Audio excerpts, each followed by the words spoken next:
Hello everyone, and welcome back. We're really glad you're here, taking a quiet moment for yourself today. Yes, welcome. This is a gentle space, no pressure, no rush, just a calm conversation to relax your mind. Today, we're talking about something many people experience but rarely talk about calmly. Overthinking, and the quiet desire for inner peace. Overthinking often starts silently. At first, it feels like thinking carefully, but slowly it becomes heavy and exhausting. Yes, the mind keeps replaying conversations, worries about the future, or regrets about the past. And before we realize it, we feel mentally tired without doing much at all. What's interesting is that overthinking doesn't mean something is wrong with you. It often means you care deeply and want things to go well. Exactly. But when caring turns into constant mental noise, it steals our peace and present moment. Many people try to stop overthinking by forcing positivity or distraction. But real calm usually comes from understanding, not forcing. That's a very important point. The mind needs gentleness, not pressure, especially when it feels overwhelmed. Sometimes, all the mind wants is permission to slow down, to pause, breathe, and not solve everything at once. And inner peace doesn't mean life becomes perfect. It means learning how to stay calm even when life feels uncertain. Yes, peace is not the absence of problems. It's the presence of balance inside, even during challenges. Often, overthinking grows when we try to control outcomes too much. We imagine every possible scenario, hoping to protect ourselves. But instead of protection, it creates tension. The body tightens, breathing becomes shallow, and the mind feels restless. That's why awareness is the first step. Simply noticing when the mind starts racing can already soften its grip. And noticing doesn't mean judging. It's just gently saying, I see what's happening, without criticism. This awareness creates space. And in that space, calm slowly begins to enter. Inner peace grows quietly, not dramatically. It comes through small moments of presence throughout the day. Even sitting quietly for a few minutes, without any goal, can help. It reminds the mind that it doesn't always need to perform. And when we allow stillness, thoughts naturally slow down. We don't push them away, we let them pass. This is the foundation of a calmer life. Understanding the mind, accepting its patterns, and gently guiding it toward ease. I've noticed that my mind overthinks most when I'm tired or emotionally full. It's like the brain keeps working even when the body wants rest. I feel the same.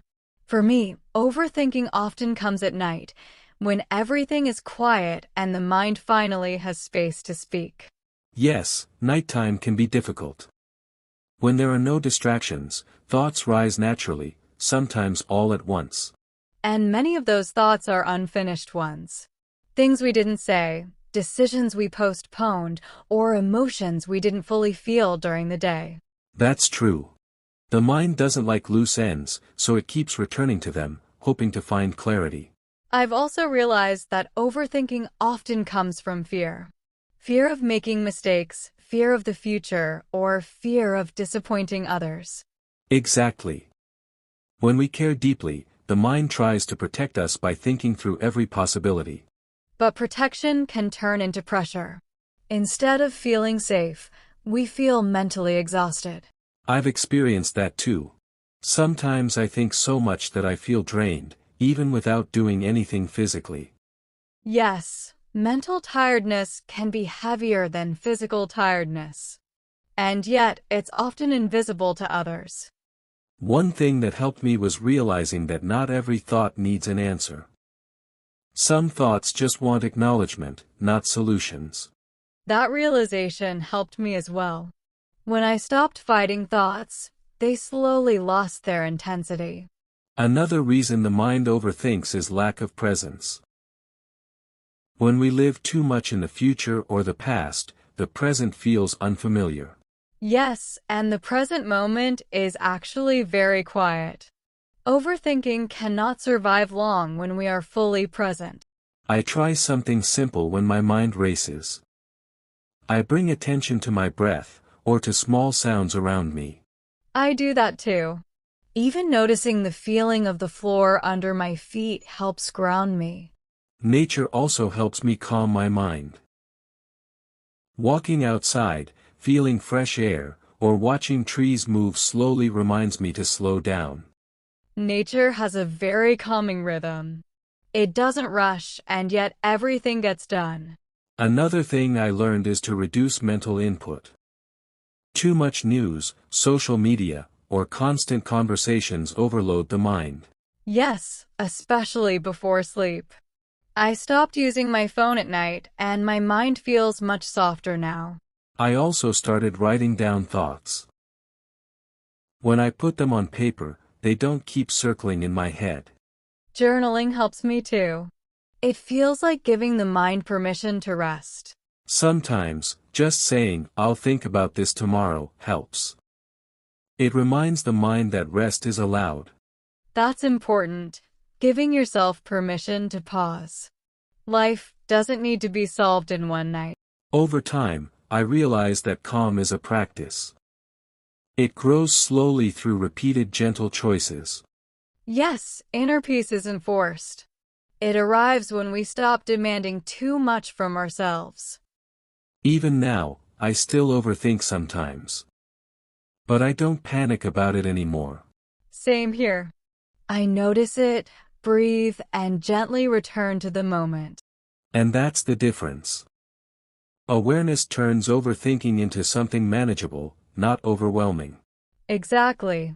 The mind learns through kindness, not control. So if you're listening and your mind feels busy, know that you're not alone.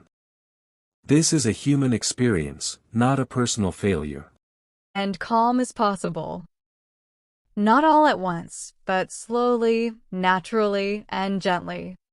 One breath, one pause, one quiet moment at a time. That's how inner peace begins. As we talk about calm, I think letting go is one of the hardest parts.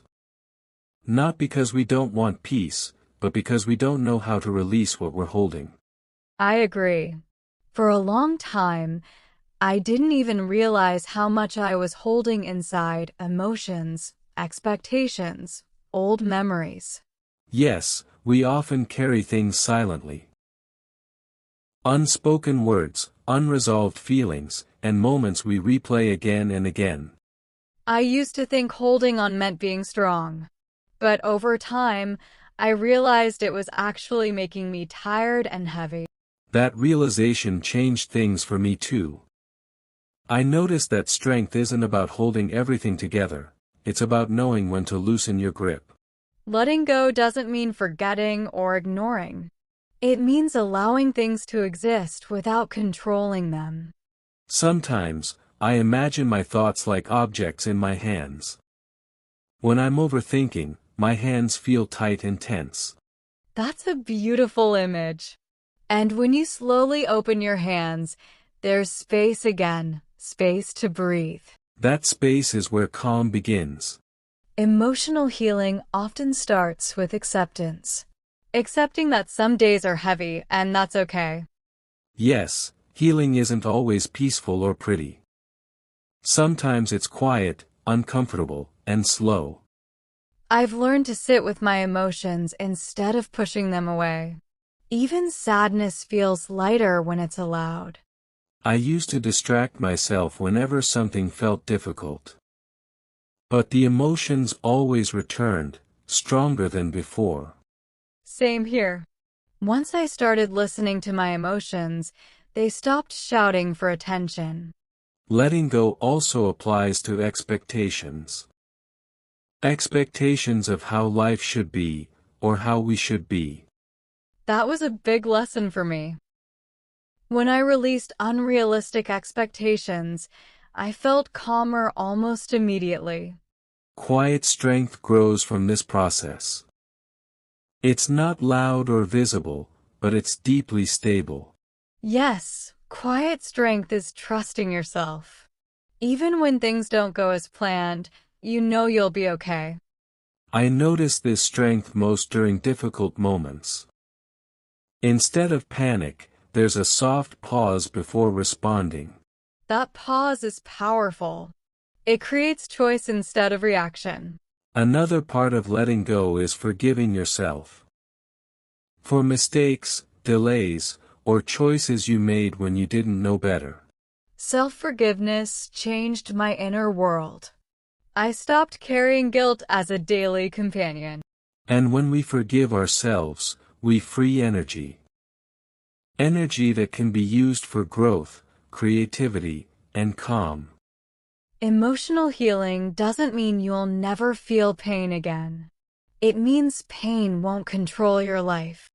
That's an important distinction. Life continues to bring challenges, but we meet them differently. With more patience. With more understanding. And with more trust in ourselves. I think letting go is a daily practice. Some days it feels easy, other days it requires effort. Yes, and that's okay. Healing isn't linear, it moves gently back and forth. What matters is returning to yourself again and again. Choosing softness over self-criticism. That's where true inner strength lives. Not in control, but in compassion. As we come closer to the end of our conversation, I think about trust. Trusting life, even when we don't fully understand what's happening. Yes, trust doesn't mean everything feels clear. It means believing that clarity will come in its own time. Just breathing and being present is enough for now. The next step will reveal itself. Trust that your pace is right for you. There's no deadline for becoming calm.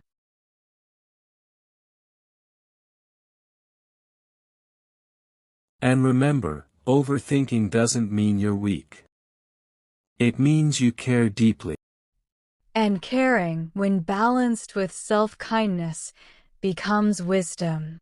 As we gently close this conversation, I hope you feel a little lighter than before. A little calmer. A little more trusting. Life doesn't need to be perfect to be peaceful. It just needs presence. One breath. One gentle moment at a time. Thank you for spending this quiet time with us.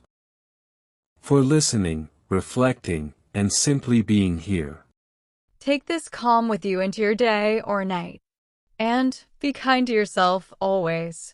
We'll meet again in another calm conversation. Until then, trust life and let yourself flow.